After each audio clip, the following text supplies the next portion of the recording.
Oh, hi, how can I help you? Hi there, I'm new to metal detecting and I'd like to buy my first detector today. What do you have in the $300 region? We have 4 main products that will suit your budget. Okay. Where are you thinking of using your machine, and will it just be you using it? I was hoping to go detecting with my child.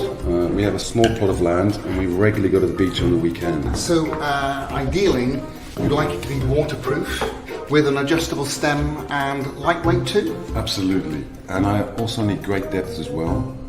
I'd like wireless audio, USB rechargeable, and it would be great if it had a software update. I have been detecting for 30 years, and there's no way you can get all of that for that price. And that is where this gentleman is wrong, because there is one option. Only one though. The Nokta Makro Simplex. It's fully submersible, has wireless audio, USB rechargeable, and is updatable. Or I haven't finished yet.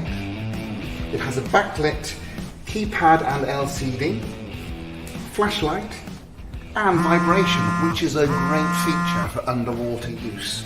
And the best bit? It's only $299. To be honest, the only thing that's entry level about this baby is its price. Simplex is simply unrivaled. Simple enough for the beginner, yet impressive enough for the expert. Unless, of course, you want a colourful detector. No, black is cool. I don't think a detector will find me more targets just because it's brightly coloured. I'm going to take 2, one for me and one for my 12-year-old son. I would like to have one of those too, please. With all the metal detectors I own, the Simplex will be the perfect backup detector. Simplex. All you need is your own IQ to choose the right product.